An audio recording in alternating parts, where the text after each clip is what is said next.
The F-14 Tomcat, designed toward the end of the 1960s as a multi-mission fighter capable of both dogfighting against the most agile fighters and defending U.S. Navy carrier battle groups, CVBG, from raids carried out by Soviet bombers armed with long-range cruise missiles, was equipped with the AWG-9, the most powerful radar ever mounted on a fighter. The AIM-54 was the largest, deadliest, and longest-range air-to-air missile in the world out of all the weapons that the AWG-9 could support. The Phoenix corrected many flaws in the earlier missiles and added a number of new capabilities, including those that were present in the AIM-7 Sparrow. As detailed in the book Tomcat, the Grumman F-14 story by Rear Admiral Paul T. Gilchrist, the first advancement made by the AIM-54 was a significant increase in range from the Sparrow's 15 miles to an astonishing 100 miles. As a result, the Phoenix was the perfect weapon to counter the threat posed by Soviet bombers and their cruise missiles. The second new capability introduced by the AIM-54 was strictly linked to its radar. The AWG-9 had the unprecedented ability to track 24 targets and attack 6 of them simultaneously. The F-14 was the first fighter in the world to be able to engage several aerial targets at once thanks to its armament system.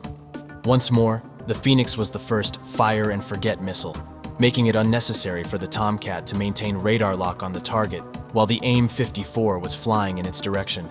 This capability was made feasible by the tiny Phoenix radar, which guided the missile in its final moments of flight.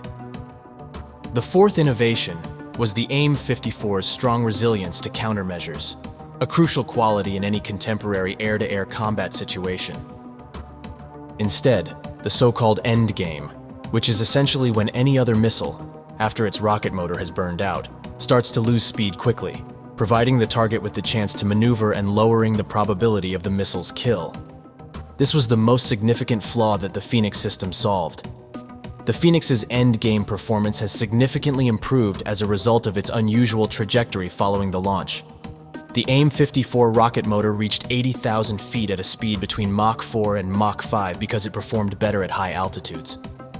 The Phoenix began to descend when the rocket motor failed, transforming the altitude into velocity and keeping its ability to turn against a moving target. An extensive test campaign was carried out between 1972 and November 1973 to evaluate the performance of the new Phoenix capabilities. Even though this test campaign resulted in the most expensive series of air-to-air missile test firings in history, it was necessary to show off the power of the Tomcat weapons system, as well as to determine the fate of the F-14, since it was designed around the AIM-54 concept. 2 aircraft, the F-14A-15GR, Bureau number 157983, the 4th Tomcat built, and the F-14A-40GR, Bureau number 157988, the 9th Tomcat built, participated in the live missile firing program. On April 28, 1972, Tomcat began firing AIM-54 missiles at a wide range of simulated targets, including cruise missiles, high-altitude bombers, and fast-maneuvering fighters. One shot was also fired from a very far distance, 120 miles, when an F-14 engaged and shot down a target drone. On November 21, 1973, when the infamous 6-on-6 missile shot occurred, the final test was carried out.